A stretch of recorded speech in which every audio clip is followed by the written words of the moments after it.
Hello everyone. तो आज की टॉपिक है टू बी वर्ब और हम लोग जानेंगे टू बी वर्ब के बारे में, जो कि सीरीज़ स्टार्ट होते हैं बेसिक इंग्लिश ग्रामर से। तो चलिए स्टार्ट करते हैं और इसके बाद मैं सीरीज़ को कंटिन्यू रखूँगा, जैसे टू हैव वर्ब के बारे में बताऊँगा, टू डू वर्ब के बारे में बताऊँगा। तो चलिए हेल्पिंग वर्ब्स क्या होते हैं, सबसे पहले जाने कि हेल्पिंग वर्ब्स क्या होते हैं।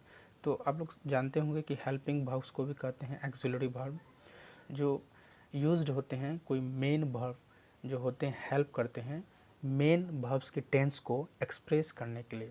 लाइक हम बात करें उसकी मूड को, वॉइस को। ओके, अब मैंने यहाँ सेकंड पॉइंट बताया कि be is the infinitive form of the verb. तो बी क्या है? बी एक खुद वर्ब है। ओके, जैसा टू प्लस कोई वर्ब रहते हैं उसको इन्फिनिटिव वर्ब कहते हैं।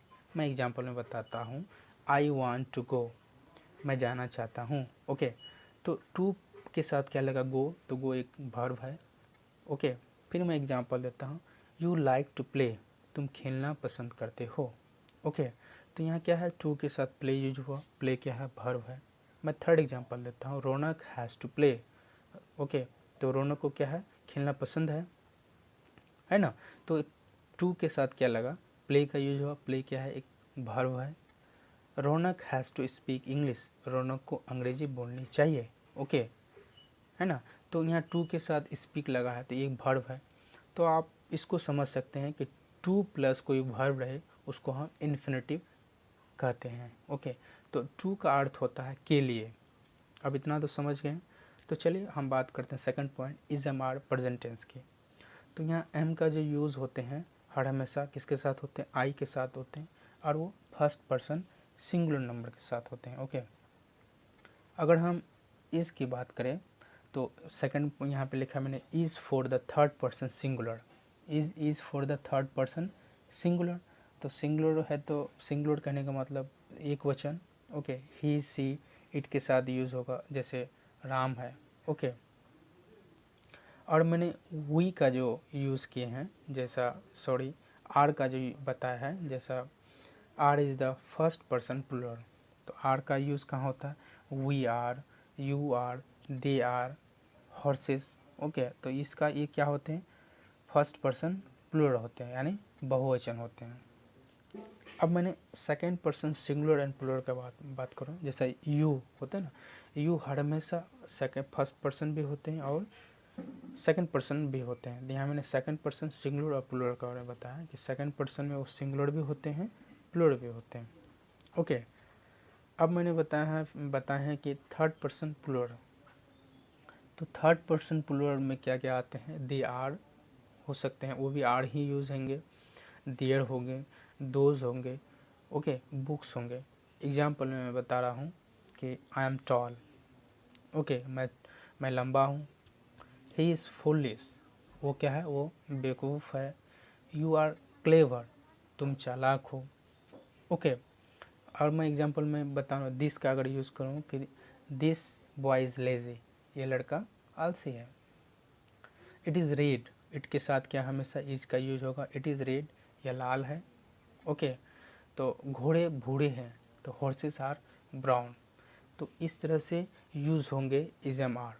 ओके, इज एम आर आप चाहे तो इस स्लाइड को नोट कर सकते हैं, चाहे पॉज करके या स्क्रीनशॉट लेके। ओके, अब मैं बात करूँगा कि यूजेस ऑफ वाज और वर का, जो कि पास्ट टेंस में है, उसका यूज़ कहाँ कहाँ होता है। तो मैंने फर्स्ट में बताया कि was is use for the first and third person singular, जो किसके साथ यूज़ होंगे? ही सी इट के साथ होंगे। ओके, ही सी इट के साथ होंगे। आई भी है तथा वो क्या होंगे? सिंगुलर, मतलब कहने का मतलब थर्ड पर्सन सिंगुलर, मतलब एक वचन के साथ होंगे। Okay, word is used for first person plural, first person plural के साथ होंगे, जैसा वी वर। आज समझ में, जैसा आप second person singular and plural का कहने का मतलब यू वर, यू वर, यानी हर हमेशा यू के साथ क्या होंगे? वर्ड का यूज होंगे। ओके, थर्ड पर्सन प्लूरल दे वर। एग्जाम्पल में मैं अगर बात करूँ, जैसा I was busy. Okay, I was busy, मैं व्यस्त था। यू वर रेस्टलेस, रेस्टलेस कहने का मतलब बेचैन थे, तुम बेचैन थे। ओके। दे वर ओल्ड, दे वर ओल्ड मतलब वो बूढ़े थे। ओके। अगर मैं बात करूँ कि लड़कियां उदास थी, गर्ल्स वर सैड। इस तरह से आप वाज और वर का यूज़ कर सकते हैं पास्ट टेंस में। ओके। अगर हम बात करें यूजेस ऑफ बीन, ओके, तो टू बी वर्ब में मैंने बात की इज एम आर की, वाज वर की। ओके, बी एक खुद वर्ब होते हैं, ठीक है। अब मैं बात करूँगा बीन और बीइंग। तो टू बी वर्ब में टोटल 8 आते हैं। जैसा मैंने इज एम आर की बात की 3 हो गए, बी एक मिला के 4 हो गए। ओके, वाज वर 4 और 2 6 हो गए। मैंने बात करूँगा बीन और बीइंग की, तो 6 to 8, टोटल मैं 8 की बात करूँगा। ओके, तो अब बीन सबसे पहले जानते हैं कि बीन क्या है। तो been is the past participle of the verb, it is used in perfect tense. तो क्या है, वो past participle of the verb है और उसको हमेशा परफेक्ट टेंस में यूज़ कर सकते हैं। जैसे आप प्रेजेंट परफेक्ट में यूज़ कर सकते हैं, पास्ट परफेक्ट में यूज़ कर सकते हैं, फ्यूचर परफेक्ट में यूज़ कर सकते हैं। मैंने यहाँ पे एग्जांपल दिया हुआ, आप चाहे तो नोट कर सकते हैं। ओके, पहला है मैंने बताया कि प्रेजेंट परफेक्ट। तो प्रेजेंट परफेक्ट का मैंने एग्जांपल लिखा है, I have been waiting for an hour. क्या है, I have been waiting for an hour, तो मैं 1 घंटे से इंतज़ार कर रहा हूँ। ओके। और सेकंड मैंने लिखा है I have been wrong before. पहले मतलब कहने का मतलब मैं पहले गलत रहा हूँ, I have been wrong before. तो बीन का यूज़ है, ओके, मतलब मैं पहले गलत रहा हूँ। अब मैं पास्ट की बात करूँ, पास्ट में क्या है, example, he had been seeing a psychiatrist. He had been seeing a psychiatrist, क्या है, वह एक मनोचिकित्सक को देख रहा था। ओके, सीइंग देख रहा था। सेकंड है she had been anxious about the job, मतलब वह नौकरी को लेकर काफ़ी परेशान थी, ठीक है। फिर मैं फ्यूचर परफेक्ट की बात करूं, he will have been to 3 cities by next week. कहने का मतलब कि वो अगले सप्ताह तक 3 शहरों में जा चुका होगा। तो आप यूजेस ऑफ बीन का समझ गए कि यूजेस ऑफ बीन कहाँ होते हैं, हर हमेशा परफेक्ट टेंसेस में होते हैं, चाहे वो प्रेजेंट हो, पास्ट हो, फ्यूचर हो। ओके, ये रहा यूजेस ऑफ बीन के बारे में। अब हम लोग नेक्स्ट स्लाइड में जानेंगे, जो कि आप इस स्लाइड में देख सकते हैं, यूजेस ऑफ बीइंग। तो बीइंग का यूज़ कहाँ होते हैं, ठीक है। Being is the present participle of the verbs to be. तो क्या है, बीइंग क्या है, एक present participle of the verb है टू बी। टू बी आप पहले जानते हैं, is, am are, was, were, be. Okay, being मैंने बताया अभी, बीन और बीइंग, ठीक है। एग्जाम्पल मैंने बताऊंगा कि कैसे यूज़ किए जाते हैं।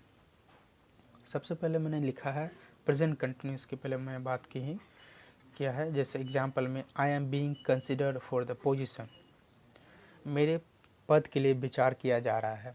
ओके, तो बीइंग किया जा रहा है। सेकंड है past continuous, I was being considered for the positions, ठीक है। तो मुझ पर पद के लिए विचार किया जा रहा है। आई वाज बीइंग मतलब मुझ पर किया जा रहा है विचार, ठीक है। थर्ड आप पॉइंट देख सकते हैं, बीइंग एज ए नाउन। तो नाउन कैसे यूज़ किया है, लाइक ए ह्यूमन बीइंग, मानवता होते हैं, ठीक है। सेकंड है ये strange being step of the spaceship. कहने का मतलब जो अंतरिक्ष जहाज का एक अजीब कदम, जो है अजीब कदम उठाते हैं, ठीक है, वो मैंने यहाँ पे लिखा, वो नाउन की तरह यूज़ होते हैं। अब जेड एंड की तरह कैसे यूज़ होते हैं, okay, like do you like so ignorant, क्या आपको इतना अज्ञानी होना पसंद है, ठीक है। मैंने फर्स्ट एग्जांपल लिखा है, do you like being so ignorant, क्या आपको इतना अज्ञानी होना पसंद है। अब मैंने सेकंड लिखा है, the accident was caused by his being so clumsy, मतलब दुर्घटना उसके इतने अनाड़ी होने के कारण हुई थी। मतलब अनाड़ी करने का, क्लमसी मतलब बेवकूफ़ी के कारण हुई थी। ओके, ये था आपका यूजेस ऑफ बीइंग के बारे में। Okay, thank you very much, bye bye.